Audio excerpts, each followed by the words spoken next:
Hello friends, welcome back to my YouTube channel. So ನಿಮಗೆ ಇವತ್ತಿನ ವಿಡಿಯೋದಲ್ಲಿ ಅಳತೆ ಬ್ಲೌಸು ಇಷ್ಟು ದಿನ ಏನು ಮಾಡ್ತಿದ್ದೆ ಅಂತಂದರೆ ಕರೆಕ್ಟಾಗಿರೋ ಅಳತೆ ಬ್ಲೌಸ್ನ ಕೊಡ್ತಾಯಿದ್ರು.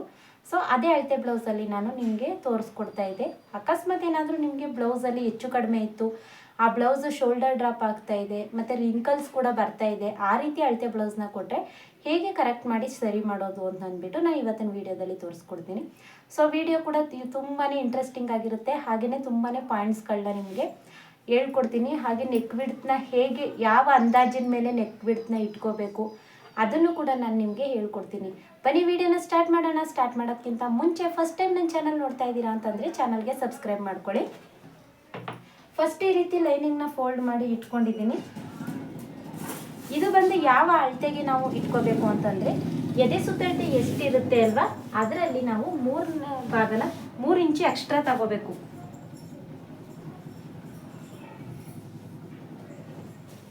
3 ಇಂಚು ಎಕ್ಸ್ಟ್ರಾ ತಗೊಂಡು ನಾವು ಈಗ 10 ಎದೆ ಸುತ್ತಳತೆ ಇದೆ ಅಂತಂದರೆ 13 ಇಂಚು ಆ ರೀತಿ ತಗೊಂಡು ಇಟ್ಕೊಳ್ಳಿ ಅಂತ ಅಂದೆ. ಸೊ 3 ಇಂಚು ಅಂತಂದರೆ ಎಕ್ಸ್ಟ್ರಾ ಆಗುತ್ತೆ ಅಲ್ವಾ, ಅದಕ್ಕೋಸ್ಕರ ಇದರಲ್ಲಿ ಏನು ಮಾಡಿದ್ದೀನಿ ಅಂತಂದರೆ 2.5 ಇಂಚ್ಗೆ ತಗೊಂಡಿದ್ದೀನಿ. ಸೊ 10 ಇಂಚು ಅಂತಂದರೆ 12.5 ಇಂಚ್ಗೆ ಲೈನಿಂಗ್ನ ಫೋಲ್ಡ್ ಮಾಡಿದ್ದೀನಿ. ಸೊ 2.5 ಇಂಚು ಮಾರ್ಜಿನು ನಿಮಗೆ ಸಾಕಾಗುತ್ತೆ. ಬಟ್ ಬಿಗಿನರ್ಸ್ಗೆ ಸ್ವಲ್ಪ ಎಕ್ಸ್ಟ್ರಾ ಬಟ್ಟೆ ಇರಲಿ ಅನ್ನೋ ಕಾರಣಕ್ಕೋಸ್ಕರ ನಾನು ಎಕ್ಸ್ಟ್ರಾ ಇಟ್ಕೊಳ್ಳಿ ಅಂತ ಹೇಳ್ತಾ ಇದ್ದೆ ಅಷ್ಟೇ. ಫಸ್ಟ್ 1/2 ಇಂಚ್ಗೆ ಒಂದು ಮಾರ್ಕ್ ಮಾಡ್ಕೊಳ್ಳಿ. ನೋಡಿ, ಈ ರೀತಿ 1/2 ಇಂಚ್ಗೆ ಒಂದು ಮಾರ್ಕ್ ಮಾಡಿಕೊಂಡು ಬೆನ್ನಿನ ಪೂರ್ಣ ಉದ್ದನ ಅಳತೆ ಬ್ಲೌಸಲ್ಲಿ ಇಟ್ಕೊಳ್ಳೋಣ. ಈ ರೀತಿ ಬ್ಯಾಕ್ ಪಾರ್ಟಲ್ಲಿ ಅಳತೆ ಬ್ಲೌಸಲ್ಲಿ ಬೆನ್ನಿನ ಪೂರ್ಣ ಉದ್ದನ ಮಾರ್ಕ್ ಮಾಡ್ಕೋಬೇಕು. ಫ್ರಂಟ್ ಮತ್ತು ಬ್ಯಾಕ್ ಎರಡನ್ನೂ ಕೂಡ ಒಂದೇ ಸಲ ಕಟಿಂಗ್ ಮಾಡಿ ತೋರಿಸ್ತೀನಿ. ಹಾಗೆಯೇ 1/2 ಇಂಚು ಎಕ್ಸ್ಟ್ರಾ ಮಾರ್ಕ್ ಮಾಡ್ಕೊಳ್ಳಿ. ಎಕ್ಸ್ಟ್ರಾ ಮಾರ್ಕ್ ಮಾಡಿಕೊಂಡು ಇದನ್ನು ಈ ರೀತಿ ಫೋಲ್ಡಿಂಗ್ ಮಾಡ್ಕೊಳ್ಳಿ. ಇಲ್ಲಿ ನಾವು ನೆಕ್ ವಿಡ್ತ್ನ ಯಾವ ಆಧಾರದ ಮೇಲೆ ಇಟ್ಕೋಬೇಕು ಅಂತಂದರೆ ನಾರ್ಮಲ್ ಆಗಿ 38, 36, 38, 40 ಸೈಜ್ಗೆಲ್ಲ 2 ಕಾಲು ನೆಕ್ ವಿಡ್ತ್. ನಾನು ನಿಮಗೆ ನೆಕ್ ವಿಡ್ತ್ ಇಡೋದನ್ನು ಕೂಡ ವಿಡಿಯೋ ಮಾಡಿ ಅಪ್ಲೋಡ್ ಮಾಡಿದ್ದೀನಿ ಅಲ್ವಾ. 2.25 ಇಂಚು ಯಾವ ರೀತಿ ಅಂತಂದರೆ ಡೀಪು 9 ಇಂಚ್ಗಿಂತ ಜಾಸ್ತಿ ಇತ್ತು ಅಂತಂದರೆ 2.25 ಇಂಚು ಇಟ್ಕೊಳ್ಳಿ.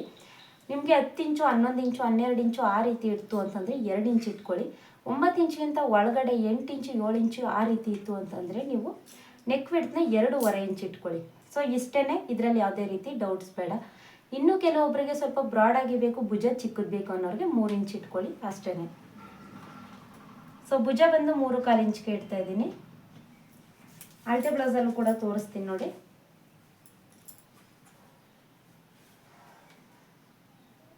ಅಳತೆ ಬ್ಲೌಸಲ್ಲೂ ಕೂಡ ಅಷ್ಟೇ ಇದೆ. ಹಾಗೆಯೇ ಆರ್ಮಲ್ನ ಮಾರ್ಕ್ ಮಾಡ್ಕೋಬೇಕು. ಇವಾಗ ಫ್ರಂಟ್ ಮತ್ತು ಬ್ಯಾಕ್ ಎರಡನ್ನೂ ಕೂಡ ಒಟ್ಟಿಗೆ ಇಟ್ಕೊಂಡ್ರು ಕೂಡ ಆರ್ಮಲ್ ಹೇಗೆ ಮಾರ್ಕ್ ಮಾಡ್ಕೋಬೇಕು ಅಂತ ಅಂದ್ಬಿಟ್ಟು ನಾನು ತೋರಿಸ್ತೀನಿ. ಈ ಕಡೆ ಸೈಡಲ್ಲಿ ಈ ರೀತಿ ಸೈಡಿಂದ ತಗೊಳ್ಳಿ. ಸೈಡಿಂದ ತಗೊಂಡು ಇಲ್ಲಿ ಒಂದು ಮಾರ್ಕ್ ಮಾಡ್ಕೊಳ್ಳಿ. 1/2 ಇಂಚು ಎಕ್ಸ್ಟ್ರಾ ಮಾರ್ಕ್ ಮಾಡ್ಕೋಬೇಕು. ಅದಕ್ಕೆ ಈ ರೀತಿ ಸ್ಟ್ರೈಟ್ ಲೈನ್ ಹಾಕೊಳ್ಳಿ. ಇದನ್ನು ಇಲ್ಲಿಗೆ ಅಟ್ಯಾಚ್ ಮಾಡ್ಕೊಳ್ಳೋಣ. ನಾವು ಭುಜನ ಮಾರ್ಕ್ ಮಾಡ್ಕೊಂಡಿದ್ವಿ ಅಲ್ವಾ, ಅದನ್ನು ಈ ರೀತಿ ಅಟ್ಯಾಚ್ ಮಾಡ್ಕೊಳ್ಳೋಣ. ಇದಾದ ನಂತರ ಇಲ್ಲಿ ನಾವು 1 ಇಂಚ್ಗೆ ಒಂದು ಮಾರ್ಕ್ ಮಾಡ್ಕೋಬೇಕು. ಸೊ ನೋಡಿ, ಈ ರೀತಿ 1 ಇಂಚ್ಗೆ ಒಂದು ಮಾರ್ಕ್ ಮಾಡ್ಕೊಳ್ಳಿ. 1/2 ಇಂಚ್ಗೆ ಒಂದು ಮಾರ್ಕ್ ಮಾಡ್ಕೊಳ್ಳಿ. ಎದೆ ಸುತ್ತಳತೆ ಬಂದು 10 ಇಂಚ್ ಇದೆ ಅಲ್ವಾ, 10 ಇಂಚ್ಗೆ ಒಂದು ಮಾರ್ಕ್ ಮಾಡ್ಕೊಳ್ಳಿ. ಇವಾಗ ಇದನ್ನು ರೌಂಡ್ ಶೇಪ್ ಕೊಡಿ ಫಸ್ಟು. ನೆಕ್ಸ್ಟು ಬ್ಯಾಕಲ್ಲೂ ಕೂಡ ರೌಂಡ್ ಶೇಪ್ ಕೊಡಿ. ನೋಡಿ, ಇದು ಗೊತ್ತಾಯ್ತಲ್ವಾ. ಇದಿಷ್ಟು ಆದಮೇಲೆ ಇವಾಗ ಫ್ರಂಟ್ ಪಾರ್ಟ್ನ ಕಟ್ ಮಾಡ್ಕೋಬೇಕು. ಫ್ರಂಟ್ ಪಾರ್ಟ್ನು ಕೂಡ ಅಷ್ಟೇ ಈ ರೀತಿ ಇಟ್ಕೊಳ್ಳಿ. ಸೊ ಬೇಗ ಬ್ಲೌಸ್ ಕಟಿಂಗ್ ಮಾಡ್ಕೋಬೇಕು ಅಂತಂದರೆ ಈ ಟ್ರಿಕ್ಗಳೆಲ್ಲನೂ ಕೂಡ ನೀವು ಯೂಸ್ ಮಾಡ್ಕೋಬೇಕು. ಹಾಗಿದ್ರೆ ಮಾತ್ರ ಬೇಗ ಬ್ಲೌಸ್ ಕಟಿಂಗ್ನ ಮಾಡ್ಕೋಬೋದು. ನೋಡಿ, ಈ ರೀತಿ ಇಟ್ಕೊಂಡು 6.25 ಇಂಚ್ ಬರ್ತಾಯಿದೆ. 6.25 ಇಂಚ್ಗೆ ಒಂದು ಮಾರ್ಕ್ ಮಾಡ್ಕೋಬೇಕು. ಹಾಗೆಯೇ ಬ್ರಾಡ್ ಬಂದು ಇಲ್ಲಿ 3 ಇಂಚ್ನ ಇಡ್ತಾ ಇದ್ದೀನಿ. ಸೊ ಇದನ್ನು ಕೂಡ ಈ ರೀತಿ ರೌಂಡ್ ಶೇಪ್ ಕೊಡಿ. ಇದಾದ ನಂತರ ಭುಜದಿಂದ ಬೆಲ್ಟ್ ಪಟ್ಟಿವರೆಗೂ ಕೂಡ ಎಷ್ಟಿದೆ ನೋಡ್ಕೋಬೇಕು. 1/2 ಇಂಚು ಎಕ್ಸ್ಟ್ರಾ ಮಾರ್ಕ್ ಮಾಡ್ಕೋಬೇಕು. ಉಕ್ಸ್ಪಟ್ಟಿಯಿಂದ ಮತ್ತೆ ಬೆಲ್ಟ್ ಪಟ್ಟಿವರೆಗೂ ಕೂಡ ಒಂದು ಮಾರ್ಕ್ ಮಾಡ್ಕೊಳ್ಳಿ. 1 ಇಂಚು ಎಕ್ಸ್ಟ್ರಾ ಮಾರ್ಕ್ ಮಾಡ್ಕೊಳ್ಳಿ. ಈ ರೀತಿ ಕೊಡಿ. ಸೊ ಇದಿಷ್ಟು ಆದಮೇಲೆ ಇಲ್ಲಿ ಆಲ್ರೆಡಿ ಕಟಿಂಗ್ ಇದೆ ಅಲ್ವಾ, ಅದಕ್ಕೋಸ್ಕರ ಅಲ್ಲಿ ನಾನು ಮಾರ್ಕ್ ಮಾಡಲಿಲ್ಲ ಅಷ್ಟೇ. ಇದನ್ನು ಆದಮೇಲೆ ಡಾಟ್ ಯಾವ ರೀತಿ ನೀವು ಯಾವುದೇ ಬ್ಲೌಸ್ ಕೊಟ್ಟರು ಹೇಗೆ ಡಾಟ್ನ ಮಾರ್ಕ್ ಮಾಡ್ಕೋಬೇಕು ಅಂತಂದ್ಬಿಟ್ಟು ನಾನು ತೋರಿಸ್ತೀನಿ ನೋಡಿ. ಈ ಟ್ರಿಕ್ನ ಯೂಸ್ ಮಾಡ್ತು ಅಂತಂದರೆ ನಿಮಗೆ ಡಾಟ್ ಪಾಯಿಂಟ್ ಮಾರ್ಕ್ ಮಾಡೋದು ತುಂಬಾ ಈಸಿ ಆಗುತ್ತೆ. 2.5 ಇಂಚ್ಗೆ ಒಂದು ಮಾರ್ಕ್ ಮಾಡ್ಕೋಬೇಕು. ಇದು ಮೊದಲನೇ ಡಾಟ್ ಎಲ್ಲಿಗೆ ಬರಬೇಕು ಅಂತಂದರೆ ನಾವು ನೆಕ್ ವಿಡ್ತು ಎಷ್ಟು ಇಟ್ಕೊಂಡಿರ್ತೀವಿ ಅದಕ್ಕಿಂತ 1/4 ಇಂಚು ಎಕ್ಸ್ಟ್ರಾ ಇಟ್ಕೊಳ್ಳಿ. ಒಂದೊಂದು ಬ್ಲೌಸ್ಗೆ ನಾವು ನೆಕ್ ವಿಡ್ತು ಎಷ್ಟು ಇಟ್ಕೊಂಡಿರ್ತೀವಿ ಮೊದಲನೇ ಡಾಟ್ ಕೂಡ ಅಷ್ಟೇ ಬರಬೇಕು. ಆ ರೀತಿ ಇಟ್ಕೊಳ್ಳಿ, ನಿಮಗೆ ಪರ್ಫೆಕ್ಟಾಗಿ ಬರುತ್ತೆ. ಸೊ ಯಾವುದೇ ಪ್ರಾಬ್ಲಮ್ ಆಗೋದಿಲ್ಲ, ಕರೆಕ್ಟಾಗಿ ಬರುತ್ತೆ. ಹಾಗೆಯೇ ಭುಜದ ಮಧ್ಯದಿಂದ ತಗೊಳ್ಳಿ. ಮಧ್ಯದಿಂದ ತಗೊಂಡು ಇದಕ್ಕೂ ವಿಡ್ತ್ ಬಂದು ನಮಗೆ 2.5 ಇಂಚ್ ಇರಬೇಕು ಲೆಂತು. ಸೊ ನೋಡಿ ಈ ರೀತಿ 2.5 ಇಂಚ್ ಇಟ್ಟಾಗ ಇಲ್ಲೂ ಕೂಡ 2.5 ಇಂಚೇ ಬಂತು. ಸೊ ಇಲ್ಲಿಂದ 1 ಇಂಚು ಮತ್ತು ಇಲ್ಲಿಂದ 1 ಇಂಚು. ಕಪ್ಸ್ ಏನಾದರೂ ನಿಮಗೆ ಚೆಸ್ಟ್ ಜಾಸ್ತಿ ಇತ್ತು ಅಂತಂದರೆ 1.5 ತಗೊಳ್ಳಿ. ನಿಮ್ಗೆ ಏನಾದರೂ ನಾರ್ಮಲ್ ಆಗಿತ್ತು ಅಂತಂದರೆ 1 ಇಂಚ್ ತಗೊಳ್ಳಿ. ಸೊ ಇದರಲ್ಲಿ ಯಾವುದೇ ರೀತಿ ಚೇಂಜಸ್ ಇಲ್ಲ. ಹಾಗೆಯೇ ಇಲ್ಲಿಂದ ಇಲ್ಲಿಗೆ ವಿಡ್ತು ಇಟ್ಕೊಂಡಿದ್ವಿ ಅಲ್ವಾ, ಈ ರೀತಿ ವಿಡ್ತು ಇಲ್ಲಿ 2.5 ಇಂಚ್ಗೆ ವಿಡ್ತ್ ಇಟ್ಕೋಬೇಕು. ವಿಡ್ತ್ ಇಟ್ಕೊಂಡು ಈ ರೀತಿ ಇಲ್ಲಿಗೆ ಯಾವುದೇ ಕಾರಣಕ್ಕೂ ಸೇರಿಸ್ಬೇಡಿ, ಆವಾಗ ಡಾಟ್ ಇಲ್ಲಿಗೆ ಬಂದುಬಿಡುತ್ತೆ. ನಾವು ಈ ರೀತಿ ರೌಂಡ್ ಶೇಪ್ ಕೊಟ್ಟಿರ್ತೀವಿ ಅಲ್ವಾ, ಅಲ್ಲಿಗೆ ನೀವು ಡಾಟ್ ಪಾಯಿಂಟ್ನ ಮಾರ್ಕ್ ಮಾಡ್ಕೋಬೇಕು. ಆವಾಗಷ್ಟೇ ಅದು ಪರ್ಫೆಕ್ಟಾಗಿ ಬರುತ್ತೆ. ಸೊ ಇದಿಷ್ಟು ಅರ್ಥ ಆಯಿತು ಅಲ್ವಾ. ಇವಾಗ ಇದನ್ನು ಕಟಿಂಗ್ ಮಾಡ್ಕೊಳ್ಳೋಣ.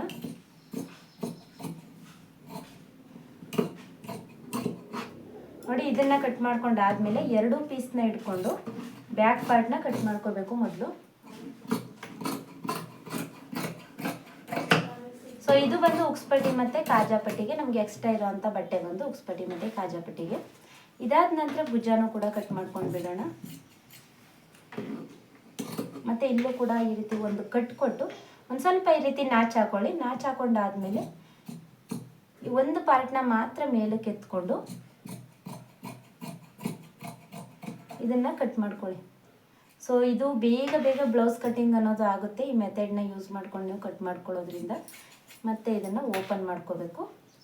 ಹಾಗೆಯೇ 2 ಭಾಗನ ಮಾತ್ರ ಈ ರೀತಿ ಫ್ರಂಟ್ ಮಾತ್ರ ಎತ್ಕೊಂಡು ಫ್ರಂಟ್ ಶೇಪ್ ಮಾರ್ಕ್ ಮಾಡ್ಕೊಂಡಿರ್ತೀವಿ ಅಲ್ವಾ, ಅದನ್ನು ಈ ರೀತಿ ತಗೊಳ್ಳಿ. ಸೊ ಫ್ರಂಟ್ ಪಾರ್ಟ್ ಮಾರ್ಕ್ ಮಾಡಾಯಿತು. ಹಾಗೆಯೇ ಉಕ್ಸ್ಪಟ್ಟಿ ಮತ್ತು ಕಾಜಾಪಟ್ಟಿನೂ ಆಯಿತು. ಇದಾದ ನಂತರ ಡೀಪ್ನ ಮಾರ್ಕ್ ಮಾಡ್ಕೋಬೇಕು. ಡೀಪ್ನ ನಾನು ಎಲ್ಲ ವೀಡಿಯೋಸಲ್ಲೂ ತೋರಿಸಿದ್ದೀನಿ ಅಲ್ವಾ, ಈ ರೀತಿ ಕೂಡ ಮಾರ್ಕ್ ಮಾಡ್ಕೋಬೋದು, ಇಲ್ಲಾಂತಂದರೆ ಈ ರೀತಿ ಕೂಡ ಮಾರ್ಕ್ ಮಾಡ್ಕೋಬೋದು. ನೋಡಿ ಹೀಗೇನೆ ಒಂದು ಮಾರ್ಕ್ ಮಾಡ್ಕೊಳ್ಳೋಣ. ಹಾಗೆಯೇ ಡೀಪ್ ನಿಮಗೆ ಎಷ್ಟು ಜಾಸ್ತಿ ಬೇಕು ಅಂತಂದರೆ ಜಾಸ್ತಿ ಕೂಡ ಇಟ್ಕೋಬೋದು, ಇಲ್ಲ ಅಂತಂದರೆ ಕಡಿಮೆ ಡೀಪ್ ಕೂಡ ಇಟ್ಕೋಬೋದು. ಸೊ ನೆಕ್ ವಿಡ್ತ್ ಮೇಲೆ ಆಧಾರದ ಮೇಲೆ ಇವಾಗ ಇದು ಎಷ್ಟಿದೆ ಡೀಪು ಅಂತ ತೋರಿಸ್ತೀನಿ ನೋಡಿ. ಇಲ್ಲ ನಮಗೆ ಅಲ್ಲಿ ಬ್ಲೌಸಲ್ಲಿ ಇರೋ ರೀತಿಯೇ ಡೀಪ್ ಬೇಕು ಅಂತಂದರೆ ಏನು ಮಾಡಿ ಅಂತಂದರೆ ಬ್ಲೌಸ್ನ ಈ ರೀತಿ ಇಟ್ಕೊಳ್ಳಿ. ಮೇಲ್ಗಡೆ ಇಟ್ಕೊಂಡು ಕರೆಕ್ಟಾಗಿ ಸ್ವಲ್ಪನೂ ಕೂಡ ಆ ಕಡೆ ಈ ಕಡೆ ಹೋಗಬಾರ್ದು, ಆ ರೀತಿ ಇಟ್ಕೊಳ್ಳಿ. ಇಲ್ಲ ಅಂತಂದರೆ ಒಂದು ಪಿನ್ ಹಾಕೊಂಡ್ಬಿಡಿ, ಆವಾಗ ನಿಮಗೆ ಪರ್ಫೆಕ್ಟಾಗಿ ಸಿಗುತ್ತೆ. ಹೀಗೆ ಇಟ್ಕೋಬೇಕು ನೋಡಿ. ಈ ರೀತಿ ಇದು ಬಂದು ಇಲ್ಲಿ ಕರೆಕ್ಟಾಗಿ ಕೂರಬೇಕು, ಇದು ಬಂದು ಈ ರೀತಿ ಬರಬೇಕು. ಆ ರೀತಿ ಇಟ್ಕೊಂಡು ನೀಟಾಗಿ ಮಾರ್ಕ್ ಮಾಡ್ಕೊಳ್ಳಿ. ಸೊ ನೋಡಿ ಡೀಪ್ ಬಂದು ಇಷ್ಟಕ್ಕೆ ಆಯಿತು. ನಿಮಗೆ ಯಾರಾದರೂ ಡೀಪ್ಗೆ ಹಾಕೋದಕ್ಕೆ ಬರೋದಿಲ್ಲ ಅಂತನ್ನೋರು ಈ ರೀತಿ ಇಟ್ಕೊಳ್ಳಿ. ಇದು ಡೀಪ್ ಬಂದು 10 ಇಂಚು ಡೀಪ್ ಇದೆ, ಅದಕ್ಕೋಸ್ಕರ ನಾನು 2.25 ಇಂಚ್ಗೆ ಮಾರ್ಕ್ ಮಾಡಿಕೊಂಡೆ.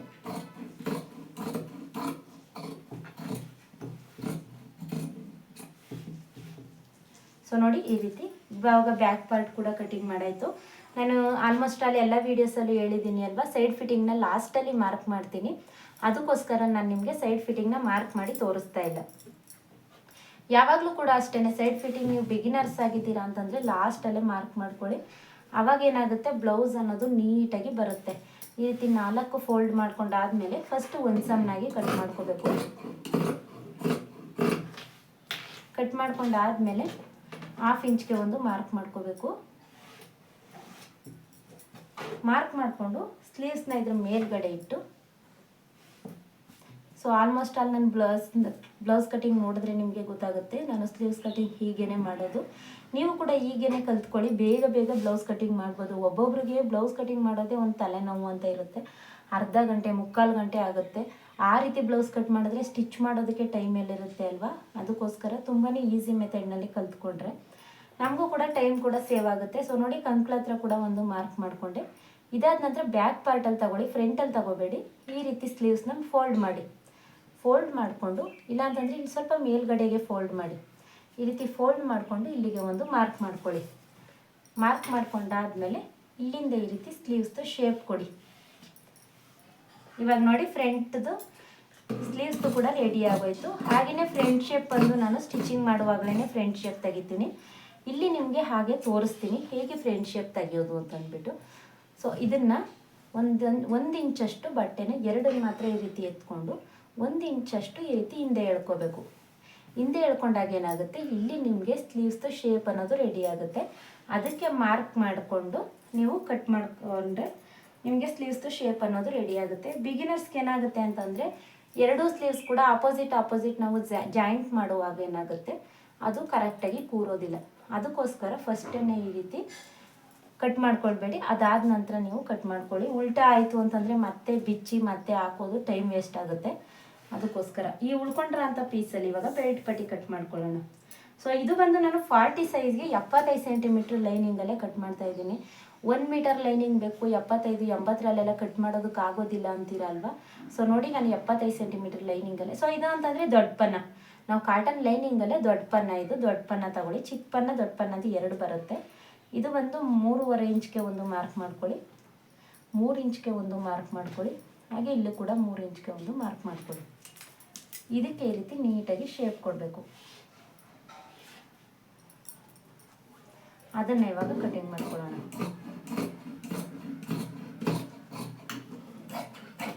ಇದೇನಂತಂದರೆ 75 ಸೆಂಟಿಮೀಟ್ರ್ ತೊಗೊಂಡ್ರೆ ಸ್ಲೀವ್ಸ್ಗೆ ಸ್ವಲ್ಪ ಸೈಡ್ಗೆ ಮಾತ್ರ ಜಾಯಿಂಟ್ ಮಾಡ್ಕೋಬೇಕು. ಕೆಳಗಡೆ ಏನು ಸಾಕಾಗುತ್ತೆ. ಸೊ ಸೈಡ್ಗೆ ಅದಕ್ಕೆ ಮಿಕ್ಕೊಂಡಿರೋಂಥ ಪೀಸ್ನ ಈ ರೀತಿ ಫೋಲ್ಡ್ ಮಾಡಿ 4 ಕಟ್ ಮಾಡಿಕೊಂಡ್ರೆ 2 ಸ್ಲೀವ್ಸ್ಗೂ ಕೂಡ ಆಗುತ್ತೆ. ನೋಡಿ ಈ ರೀತಿ. ಸೊ ಇದಿಷ್ಟು ಗೊತ್ತಾಯ್ತಲ್ವ, ಇದು ನಿಮಗೆ ಅರ್ಥ ಆಯಿತು ಅಂತ ಅನ್ಕೋತೀನಿ. ಸೊ 40 ಸೈಜ್ದು ಯಾರೆಲ್ಲ ಬ್ಲೌಸ್ ಇದೆ 10 ಇಂಚು ಡೀಪ್ ಬಂದು 40 ಸೈಜ್ ಬ್ಲೌಸ್ ಇದೆ. ಸೊ ಇವರು ಈ ಮೆಜರ್ಮೆಂಟ್ನ ಯೂಸ್ ಮಾಡಿಕೊಂಡು ಕಟ್ ಮಾಡ್ಕೊಳ್ಳಿ. ಇದ್ರ ಸ್ಟಿಚಿಂಗ್ ವಿಡಿಯೋನು ಬೇಕು ಅಂತಂದರೆ ನನಗೆ ಕಮೆಂಟ್ ಮಾಡಿ ತಿಳಿಸಿ. ನಾನು ಸ್ಟಿಚಿಂಗ್ ವಿಡಿಯೋ ಬೇಕು ಅಂತಂದರೆ ಅಪ್ಲೋಡ್ ಮಾಡ್ತೀನಿ. ಸೊ ವಿಡಿಯೋ ಹೆಲ್ಪ್ ಆಯಿತು ಅಂತಂದರೆ ಲೈಕ್ ಮಾಡೋದನ್ನು ಮರಿಬೇಡಿ. Thank you.